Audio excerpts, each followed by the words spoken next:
Hello. പിന്നെ നമ്മൾ main സെലിബ്രേഷൻ്റെ അന്ന് കോമ്പറ്റീഷൻ വെച്ചത് സ്നോ മാൻ മേക്കിംഗ് കോമ്പറ്റീഷനാണ് കേട്ടോ. അതും DIY തന്നെ ആയിരുന്നു. സെയിം ടീംസായിരുന്നു. 3 ടീമായിട്ട് ഡിവൈഡ് ചെയ്തിട്ട് അവർ സ്നോമാനെ ഉണ്ടാക്കണമായിരുന്നു. അവർക്ക് എന്ത് വെച്ചിട്ടും ഉണ്ടാക്കാം. അങ്ങനെയായിരുന്നു നമ്മൾ കൊടുത്തത്.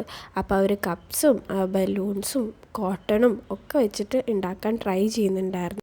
ഇവിടെ പിന്നെ എന്ത് ഗ്രൂപ്പ് ഐറ്റം വെച്ചാലും സക്സസ് ആയിക്കോളും. ഭയങ്കര ടീം സ്പിരിറ്റാണ്. ഇൻഡിവിജ്വലിന് അത്ര പോളിംഗ് ഇല്ല, പക്ഷേ ഗ്രൂപ്പ് ഐറ്റം വെച്ച് കഴിഞ്ഞാൽ ഭയങ്കര ടീം സ്പിരിറ്റാണ്. ആൻഡ് അതിൻ്റെ ജഡ്ജ്മെൻറ്റ് വന്നു കഴിയുമ്പോൾ നമ്മൾ അവിടുന്ന് മുങ്ങുന്നതാണ് നല്ലത്. ഇല്ലയെന്നുണ്ടെങ്കിൽ എന്തെങ്കിലുമൊക്കെ പറഞ്ഞ് അവർ അടി ഉണ്ടാക്കും. പക്ഷേ മൊത്തത്തിൽ നല്ല രസമാണ്, നല്ല ഓളാണ് ഏതൊരു ഇവൻറ്റ് വെച്ചാലും കേട്ടോ. പിന്നെ അതുപോലെ തന്നെ ഇവർ അങ്ങോട്ടും ഇങ്ങോട്ടും തളർത്താനും നോക്കും. അതാണ് വേറൊരു അടിപൊളിയായിട്ടുള്ളൊരു സംഭവം. അങ്ങനെ മൊത്തത്തിൽ സെലിബ്രേഷൻ പോയിക്കൊണ്ടിരിക്കുകയായിരുന്നു. അപ്പോൾ ശരി, ടാറ്റ, അടുത്ത വീഡിയോയിൽ കാണാം.